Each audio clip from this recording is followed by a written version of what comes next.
Hello everyone, welcome to my channel JK education academy. तो दोस्तों, ये आपका महाजनपद काल का दूसरा टॉपिक है आज। अगर आपने पहला नहीं देखा तो चैनल पे जाके आप उसे देख सकते हैं, और अगर आप चैनल पे नए आए हैं तो प्लीज़ उसे सब्सक्राइब कर लें। आज का क्वेश्चन है, सूची 1 को सूची 2 से उसको सही सुमेलित करना है। सूची 1 में है राजा, सूची 2 में है राज्य। तो प्रद्योत राजा कहाँ के थे, किस राज्य से संबंधित थे? तो ये प्रद्योत राजा आपके थे अवंती के थे। और उदयन कहाँ के थे राजा? तो वत्स के थे। और प्रसेनजीत कौशल और अजातशत्रु मगध से संबंधित था। तो इसका राइट आंसर क्या है? ए का ऑप्शन 3, बी का 2, सी का 4, डी का 1। तो राइट आंसर है ऑप्शन सी। क्वेश्चन नंबर 26, अभिलेखीय साक्ष्य से प्रकट होता है कि नंद राजा के आदेश से एक नहर खोदी गई थी।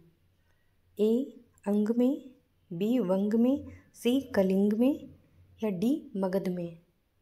तो नंद राजा के आदेश से नहर कहाँ खोदी गई थी?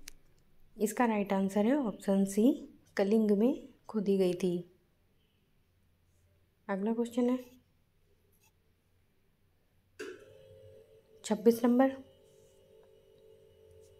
पहला ईरानी शासक जिसने भारत के कुछ भाग को अपने अधीन किया था। ए साइरस, बी कोम्बोसिस, सी डेरियस, डी जेरियस। तो कौन सा शासक था जिसने भारत के कुछ टुकड़ों को या भाग को अपने अधीन किया था?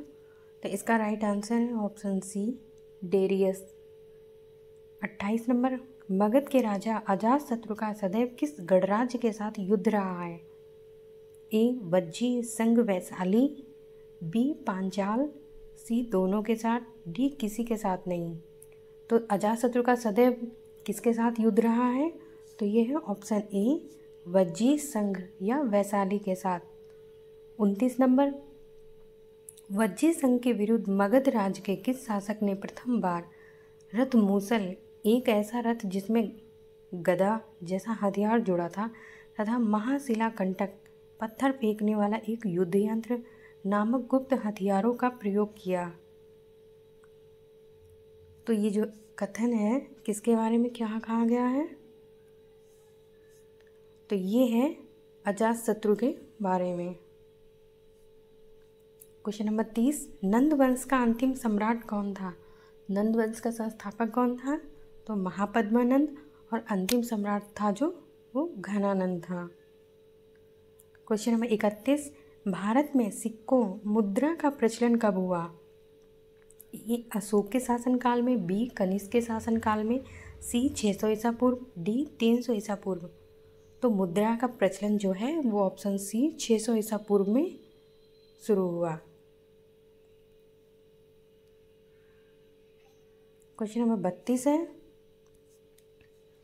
निम्न राजाओं पर विचार कीजिए। ए अजातशत्रु, बी बिंदुसार और सी प्रसेनजीत। इनमें से कौन बुद्ध के समकालीन थे? तो इसमें अजातशत्रु और प्रसेनजीत जो थे वो बुद्ध के समकालीन थे। तो राइट आंसर है 1 और 3। क्वेश्चन नंबर 33, छठी सदी ईसा पूर्व के दौरान बड़े राज्यों के उदय का मुख्य कारण क्या था? ए उत्तर प्रदेश और बिहार में व्यापक पैमाने पर लोहे का उपयोग, बी जनजातीय समाज में अधिक व्यवस्थित जीवन का मार्ग प्रशस्त किया, सी व्यापार एवं वाणिज्य का उल्लेखनीय विकास, डी इनमें से कोई नहीं। तो जो बड़े राज्यों के उदय का मुख्य कारण था ऑप्शन ए, उत्तर प्रदेश और बिहार में व्यापक पैमाने पर लोहे का उपयोग। 34 नंबर, मगध सम्राट बिंबिसार ने अपने राजवैद्य जीवक को किस राज्य के राजा की चिकित्सा के लिए भेजा था? जो बिंबिसार थे उन्होंने अपने राजवैद्य जीवक को किसके उपचार के लिए भेजा था? तो वो है ऑप्शन सी, अवंती के राजा थे। 35, किस शासक ने अवंती को जीतकर मगध का हिस्सा बना दिया? ए अजातशत्रु, बी बिंबिसार, सी शिशुनाग, डी महापद्मानंद।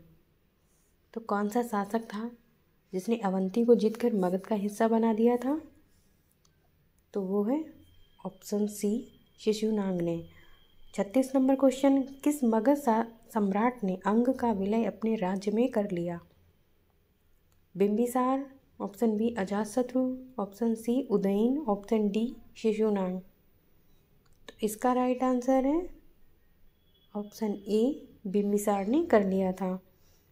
37 नंबर, शिशुनाग ने किस राज्य का विलय मगध साम्राज्य में नहीं किया?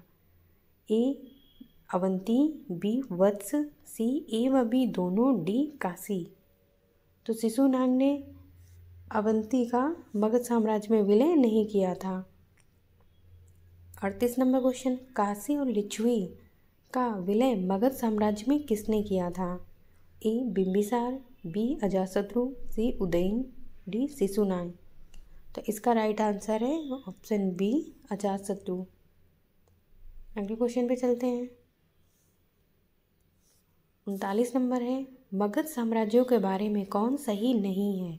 ए पुराणों एवं महाकाव्यों के अनुसार इसकी स्थापना ब्रहव्रत ने की थी, बी महापद्मानंद ने इसे सर्वाधिक विस्तार प्रदान किया तथा सब छत्रांतक क्षत्रियों का अंत करने वाला एवं एक राट की उपाधि धारण की, सी गिरिव्रज राजगृह पाटलिपुत्र एवं वैशाली क्रमशः इसकी 4 राजधानियां बनी, डी इनमें से कोई नहीं। तो इसका राइट आंसर है ऑप्शन डी, इनमें से कोई नहीं, ये सभी सही हैं। 40 नंबर, सिकंदर के आक्रमण के समय उत्तर भारत पर निम्नलिखित राजवंशों में से किस एक का शासन था? जब सिकंदर ने आक्रमण किया था उस समय भारत पर किस वंश का शासन था? तो ऑप्शन ए नंद वंश का संस्थापक था। और कौन शासक था? तो घनानंद था। नंबर 42, निम्नलिखित में से कौन कौन से भारत पर ईरानी आक्रमण के प्रभाव के रूप में माना जाता है? ए खरोष्ठी लिपि का प्रचार, बी अभिलेख उत्कीर्ण करने की कला का प्रचार, और जो 3 नंबर है ईरानियों की छत्र प्रणाली का प्रचार, 4 घंटा आकार के गुंबज की कला का प्रचार, 5 स्त्री अंगरक्षकों की नियुक्ति। तो भारत पर ईरानी आक्रमण के प्रभाव क्या क्या हुए थे? तो इसका राइट आंसर है ऑप्शन डी 1 2 3 4 5, ये सभी जो है इनके जो आक्रमण के प्रभाव देखे जाते हैं। 43 नंबर, निम्नलिखित में से कौन सा एक सिकंदर के आक्रमण का प्रभाव नहीं था? इस आक्रमण ने भारत और यूनान के बीच प्रत्यक्ष संपर्क स्थापित करवाया। इस आक्रमण ने पश्चिमोत्तर भारत में यूनानियों की स्थापना का मार्ग प्रशस्त किया। सिकंदर अनेक उपनिवेशों की स्थापना के लिए उत्तरदायी था। उसने भारत को यूनान की रियासत बनाया। तो इसका ऑप्शन डी आंसर जो है वो उसका प्रभाव नहीं था। क्वेश्चन नंबर 44, निम्नलिखित में से किस राज्य में गणतंत्रात्मक शासन व्यवस्था नहीं थी?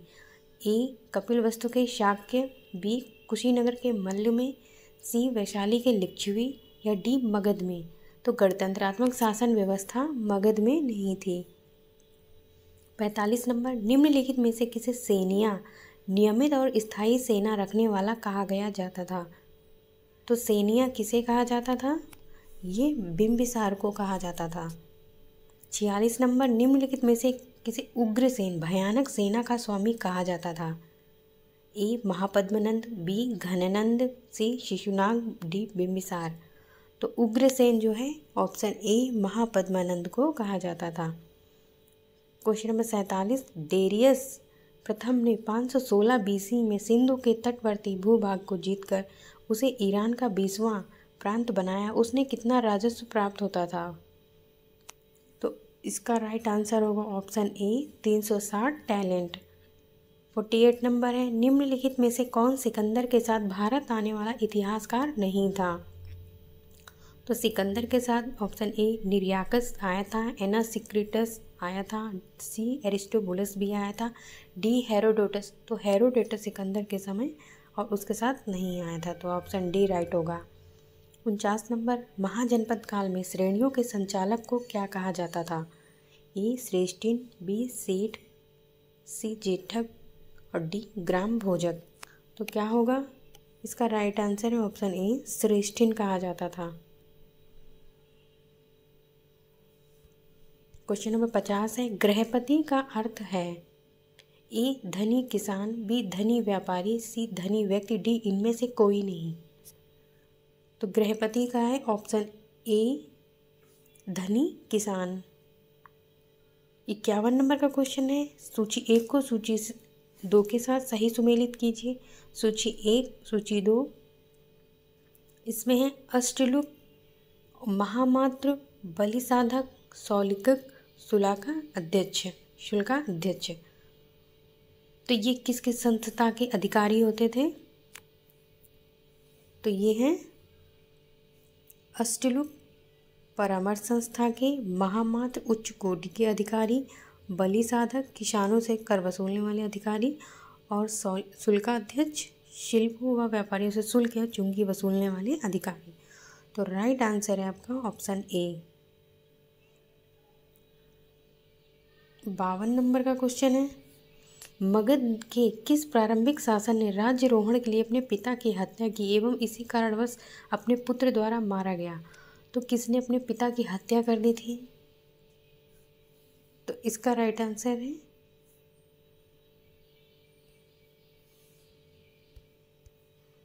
बी, अजातशत्रु ने हत्या कर दी थी अपने पिता की। 53 नंबर, विश्व का पहला गणतंत्र वैशाली में किसके द्वारा स्थापित किया गया था? तो पहला गणतंत्र वैशाली में किसके द्वारा स्थापित किया गया था? तो वो ऑप्शन डी, लिच्छवियों के द्वारा स्थापित किया गया था। 54 नंबर क्वेश्चन है, इसमें सूची 1 का सूची 2 से मिलान करना है। एक तरफ महाजनपद है, दूसरी तरफ राजधानियाँ हैं। ये आपके पेपर में बहुत ही ज़्यादा पूछे जाते हैं, तो आप इनको अच्छे से रट लें, अच्छे से दिमाग में बैठा लें, क्योंकि ये कहीं ना कहीं आपको पेपर में ज़रूर मिलेंगे। तो पांचाल की राजधानी क्या थी? अहिछत्र थी। और कुरु की राजधानी इंद्रप्रस्थ थी। कौशल की साकेत और वत्स की कौशाम्बी। तो 1 में 4, बी का 3, सी का 1 और डी का 2। तो राइट आंसर है आपका ऑप्शन बी।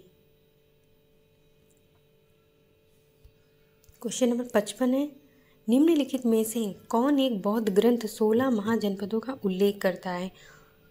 तो कौन सा एक बौद्ध ग्रंथ है जिसमें 16 महाजनपद के बारे में जानकारी मिलती है? ए अंगुत्तर निकाय, बी मध्यम निकाय, सी खुद्दक निकाय, डी दीघ निकाय। तो राइट आंसर है आपका ऑप्शन ए, अंगुत्तर निकाय में 16 महाजनपदों के बारे में जानकारी दी गई है। क्वेश्चन नंबर 56 है, निम्नलिखित में से कौन एक मगध साम्राज्य की राजधानी नहीं रहा?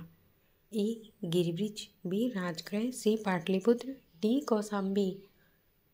तो गिरिब्रिज, राजगृह, पाटलिपुत्र राजधानियाँ रही हैं। ऑप्शन डी, कौशाम्बी राजधानी नहीं रही है।